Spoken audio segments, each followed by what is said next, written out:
I am having conversations with people. So I have clients that are past and present who've been doing account-based programs. And there's this big struggle to figure out how to go from a demand gen model to an account-based.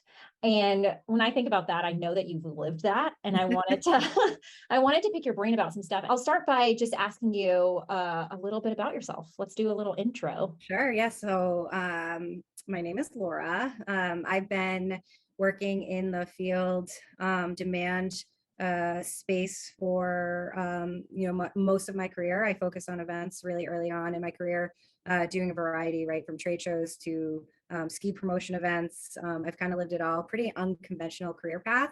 And then about 5 years ago, I landed in the SaaS space, where I got to really focus on B2B field marketing. And through that, the idea of starting to think about programs from an account-based level started to come up.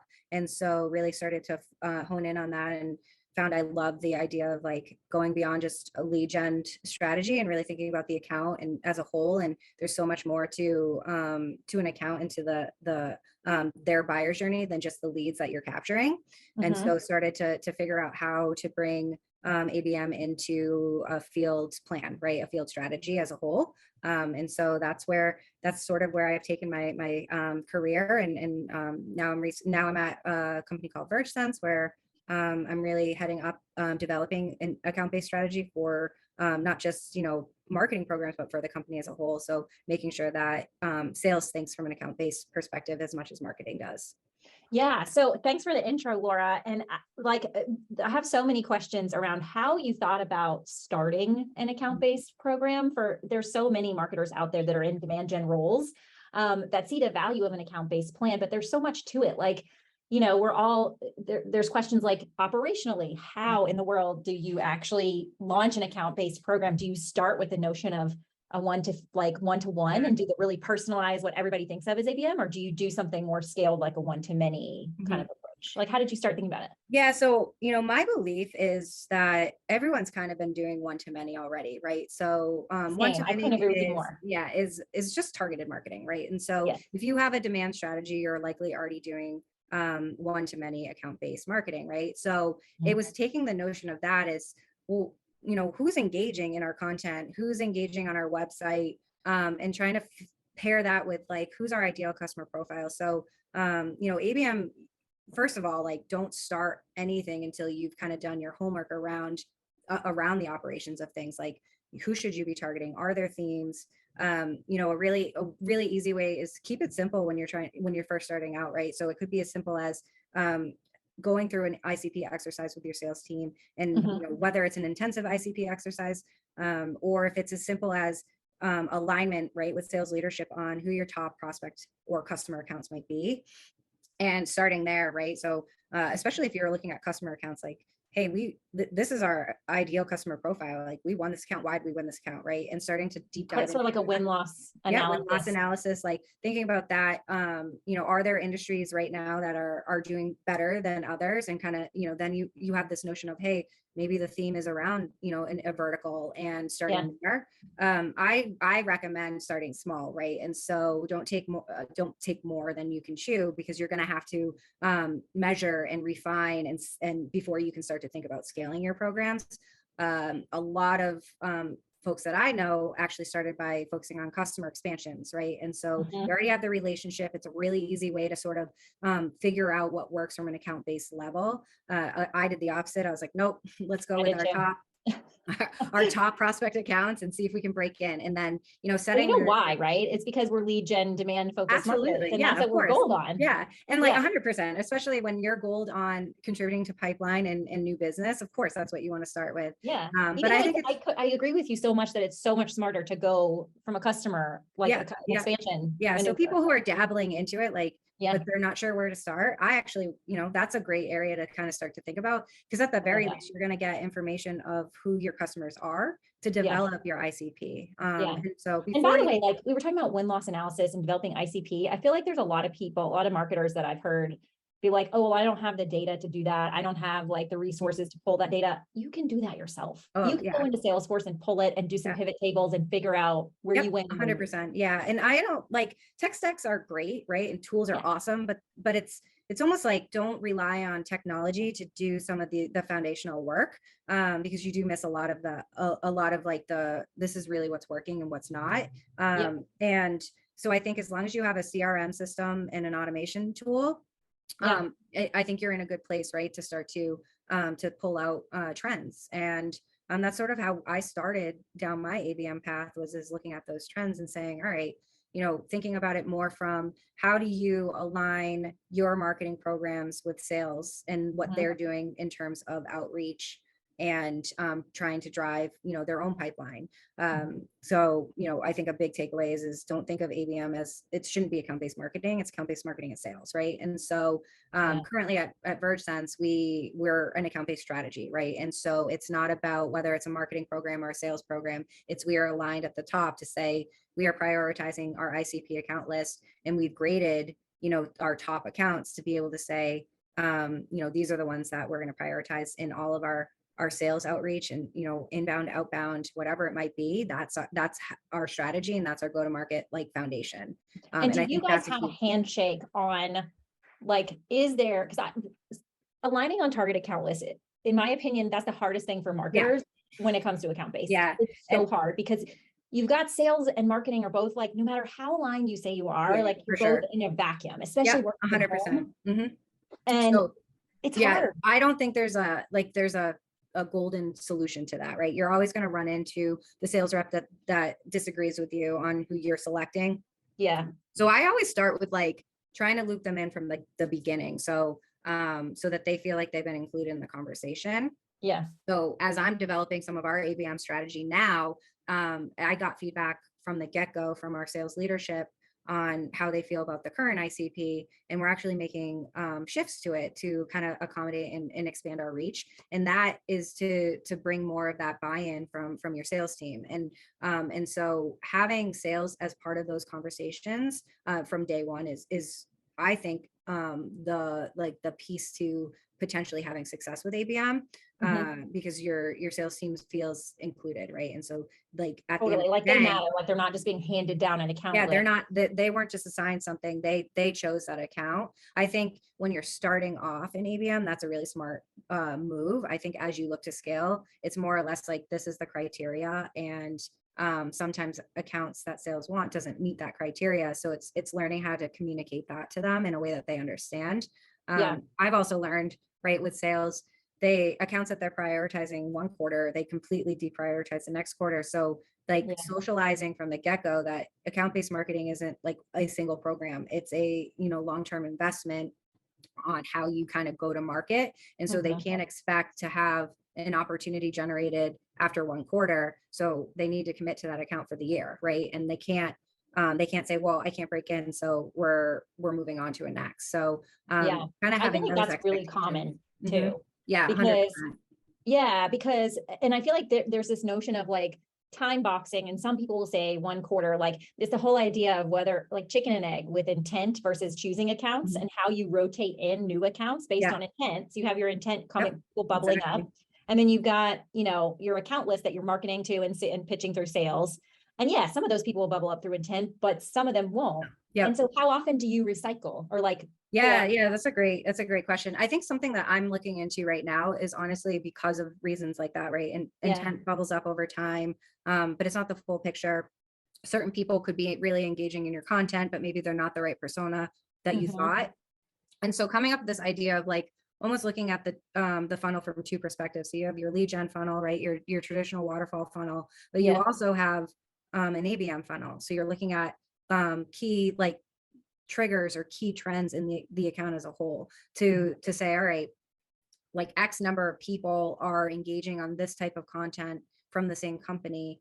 Let's maybe grade them in MQA, and then the account is warm versus like one individual within the account, and so the chances of breaking into the account become increase, right? So I have to ask you the question though, like, how do you do that operationally? Yeah, I mean that's like I'd love to solve for that. I always joke like I am so it's crazy to me that in today's technology like stack that not one CRM has adapted to this ABM model. And Because ideally, right, it would be like, all right, we see you target account and yep, we know that this person, this person, this person yep, have all raised their hand to get yep, content from us. And yeah, so then you exactly. say like, this is a qualified account and it bubbles up in the CRM or in Yeah, the auto. exactly. So, I mean, so we're looking at a lot of different things that we could potentially start to think about. And, you know, MQA was just like top of mind. Yeah. But other things that like you can do, think about it from when do you turn a lead into a contact, right? Because contacts are associated to the account. So you're going to start to see those alerts a little bit easier so you can pull out patterns.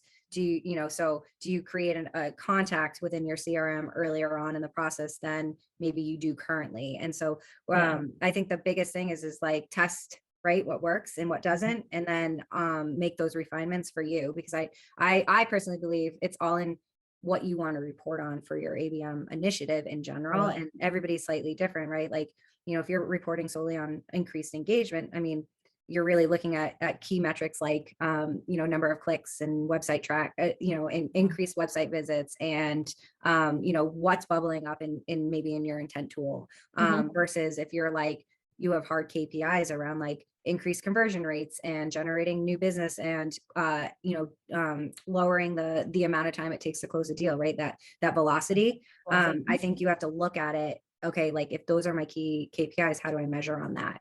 And so I like to we use Salesforce, so I like to make sure that all the campaigns are bucketed together so you can kind of have a full picture, and then developing reports off of that. Yeah. So your KPIs for ABM, right? Like one of the things that I've learned throughout the years is like, for an account-based program, you can't have a revenue KPI because typically the sales cycle is going to be longer. Therefore, you know, account-based works really well in the enterprise space. And Yep. so deals in a B2B setting are going to have a long sales cycle. And so for example, like what are, you just mentioned some of them, but like, what are the key KPIs you're in a series C? Like, how do you combat this? Like, we're not seeing, you know, with lead gen, you can see a Yeah. lead and that's your target. So Yep. you can achieve those targets. But with account-based, you got to set other KPIs, Yep. like you're Yeah. saying. And so Yeah. deal velocity is one. What else? Yeah. So, I mean, pipeline creation Pipeline. is one, right? So Yep. pipeline and how you contribute to pipeline creation. So take, you know, yeah, sure, you're looking at pipeline revenue, but like, did we influence a deal or did we contribute to that? And I know a lot of people do it differently. We look at like primary campaign and lead source to help tell that story.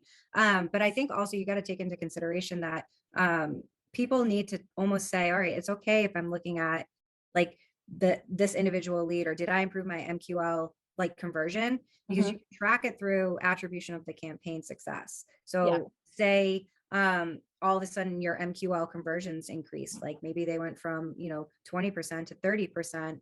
And when you look back at what's attributing to that and you see it's specifically aligned to your ABM efforts, like that's a KPI you can start to pull in, like based off of quality, like because you're targeting specific accounts and specific segments. Now you're seeing the quality leads come in. That's going to increase your conversion. That's really smart. Yeah. So you gotta, it's like, there's no like ABM metric. So you have to kind of think outside the box a little bit of, okay, like how do we say there was these ABM successes? And, you know, I like to pull in like, you know, I think, you know, hard data is key, right? But I like to pull in maybe the sales feedback as an additional metric to say, hey, I have been working on this account, you know, for the last 5 years and have gotten zero traction. And, you know, over the last 6 months, because we've shifted to this ABM strategy, I got a meeting. Great. Yeah. Like that's I mean, success. yeah, that anecdotal feedback, especially in any kind of startup, when you can go to the salespeople or you can hear calls on the sales floor and people will come to you and say like, I got a meeting, you know, that's like the best. And I feel like too, like what's really rewarding is when someone says, when sales specifically is like, I was able to use the resources that marketing provided us within these, you know, account segments or these these top accounts, to help, you know, with icebreakers and to actually break into the account and start to have a conversation. And so it's, you know, we're pretty early on in our ABM strategy at Verge Sense, but I've already heard things like that because from day one, even general demand, like going back to that one to many, we're focused on a specific set of accounts. And so every lead that we're generating is a lead coming in, you know, for the most part, right? 90% of leads coming in, they're generated through these, like we're using third-party vendors, our email nurtures, all of that. right, to help warm them up, but they are coming in from our targeted, these leads are from our targeted accounts. And so Yeah. you can see that progression and that quality, right? So it may take a little bit longer. Yeah, leads is not a dirty word. Like info Right, is not a dirty exactly. word. It's Yeah. just you have to blend the two ideas Yeah, like together and you figure need out. leads, right? At the end of the Yeah, day, yeah, leads aren't going away. no, It's just how you kind of look at them, right? It's not yeah, like this lead got me this opportunity. It's like a yeah, combination of things that we did brought the primary stakeholders into the yeah, equation, and we were able to have a deal. We were able to form a deal, right? yeah, yeah. That's so smart because I feel like a lot of times us marketers kind of like, or at least I do this, you kind of bucket things as like, well, that's my demand gen stuff and my demand gen strategy. And then Yeah. here's my account-based Yeah, stuff. I And always, they really work together. yeah. And I think like, we talked a lot about how you have to be aligned with sales, but you have to be aligned with your cross-functional marketing counterparts. Yeah. Right. So that, at my last company, I'll give you a great example. It's not like we shut down our demand gen programs, right? So we had a lot of digital No, court, you can't. communication, right? Like Yeah. third-party emails, like a lot of things were up and running already. And so you can't just shut them down. So instead it's coordinating on, all right, let's try to make sure the content aligns to what the ABM program is and what we're pushing. Yeah. And you can do a lot with your CRM in the sense that, all right, if these leads are downloading this content in the general content syndication campaign, for example, why not route them into the ABM campaign so you can ensure that you're nurturing them specifically through your ABM efforts. And so you work with your counterparts to understand like what are they working on and how does it fit into your ABM strategy. It's not like one or the other.